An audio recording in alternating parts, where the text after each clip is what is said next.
இந்த வீடியோல நம்ம கம்பேர் பண்ண போற ரெண்டு ஃபோன் என்னன்னு பாத்தீங்கன்னா ஒன்னு வந்து Iqoo Z7 Pro 5G, இன்னொன்னு வந்து Poco X6 5G. இந்த ரெண்டு ஃபோனையும் கம்பேர் பண்ணி இது ப்ரோஸ் அண்ட் கான்ஸ்ல சொல்லி ஃபைனலா நான் என்ன ஃபோன் வாங்கன்னு சொல்லியிருக்கேன். நீங்க இந்த ரெண்டு ஃபோன்ல ஏதாவது ஃபோன் வாங்கலாம் இருந்தீங்கன்னா கண்டிப்பா இந்த வீடியோ ஃபுல்லா பார்த்துட்டு வாங்க. சரி வாங்க டைம் வேஸ்ட் பண்ணாம வீடியோக்குள்ள போலாம். இந்த மாதிரி டெய்லி இன்ட்ரெஸ்டிங்கான வீடியோ பார்க்க நம்ம சேனலை மறக்காம சப்ஸ்கிரைப் பண்ணிக்கோங்க. இந்த வீடியோக்கு ஒரு லைக் கொடுத்துருங்க.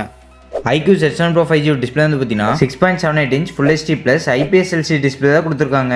ரெஃப்ரெஷ் ரேட் வந்து பார்த்தீங்கன்னா 120 Hz கொடுத்துருக்காங்க. பீக் பிரைட்னஸ் வந்து பார்த்தீங்கன்னா 1300 nits கொடுத்துருக்காங்க. இதே Poco X6 5G வந்து பார்த்தீங்கன்னா 6.67 inch 1.5K super AMOLED display கொடுத்துருக்காங்க. ரெஃப்ரெஷ் ரேட் வந்து பார்த்தீங்கன்னா 120 Hz கொடுத்துருக்காங்க. பீக் பிரைட்னஸ் வந்து பார்த்தீங்கன்னா 1800 nits கொடுத்துருக்காங்க.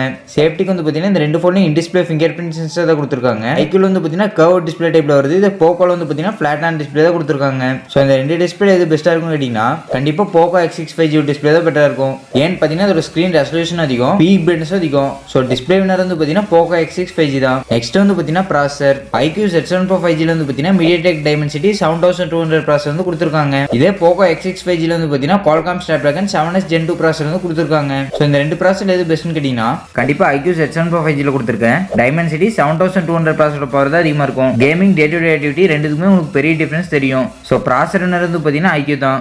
நெக்ஸ்ட் வந்து பார்த்தீங்கன்னா camera Iqoo Z7 Pro 5G ல வந்து பார்த்தீங்கன்னா 64 மெகாபிக்சல் மெயின் கேமரா வித் ஓஎஸோட 2 மெகாபிக்சல் டெப்த் சென்சார். இதே Poco X6 5G ல வந்து பார்த்தீங்கன்னா 64 மெகாபிக்சல் மெயின் கேமரா வித் ஓஎஸோட அப்புறம் 8 மெகாபிக்சல் அல்ட்ரா வைட் கேமரா அப்புறம் 2 மெகாபிக்சல் மேக்ரோ. ரெண்டு ஃபோனோட ஃப்ரண்ட் கேமரா வந்து பார்த்தீங்கன்னா 16 மெகாபிக்சல் தான் கொடுத்துருக்காங்க. இந்த ரெண்டு ஃபோன் எதோ கேமரா குவாலிட்டி பெஸ்ட்டாக இருக்குன்னு கேட்டிங்கன்னா இந்த ரெண்டு ஃபோன் கேமரா குவாலிட்டி கிட்டத்தட்ட ஈக்குவலாக தான் இருக்கும். பட் Poco X6 5G ல வந்து பார்த்தீங்கன்னா அல்ட்ரா வைட் ஆங்கிள் கேமரா கொடுத்துருக்காங்க. அதனால கேமரா வினர் வந்து பார்த்தீங்கன்னா Poco X6 5G தான். நெக்ஸ்ட் வந்து பார்த்தீங்கன்னா battery Iqoo Z7 Pro 5G ல வந்து பார்த்தீங்கன்னா 4600 mAh பேட்டரி கொடுத்துருக்காங்க. சார்ஜர் வந்து 66 வாட் இருக்கு. இதே Poco X6 5G ல வந்து பார்த்தீங்கன்னா 5100 mAh பேட்டரி கொடுத்துருக்காங்க. சார்ஜர் வந்து 67 வாட் இருக்கு. இந்த ரெண்டு ஃபோன் எதோ பேட்டரி பேக்கப் பெஸ்ட்டாக இருக்குன்னு கேட்டிங்கன்னா கண்டிப்பா Poco X6 5G யோட பேட்டரி பேக்கப் தான் பெஸ்ட்டாக இருக்கும். பட் சார்ஜிங் ஸ்பீடு வந்து பார்த்தீங்கன்னா லைட்டா Iqoo பெஸ்ட்டாக இருக்கும். ஏன்னா அதோட பேட்டரி வந்து 500 mAh கம்மி. ஸோ பேட்டரி வினர் வந்து பார்த்தீங்கன்னா Poco X6 5G தான். Iqooட மெயினான ப்ரோஸ் வந்து பார்த்தீங்கன்னா பெர்ஃபார்மன்ஸ் தான். உங்களுக்கு Pocoவோட பெட்டரா இருக்கும். உங்களுக்கு கர்வ் டிஸ்பிளேவோட பிரீமியமா இருக்குன்னா நீ கண்டிப்பா Iqoo தான் வாங்கணும். இதே Poco X6 5G யோட ப்ரோஸ் வந்து பார்த்தீங்கன்னா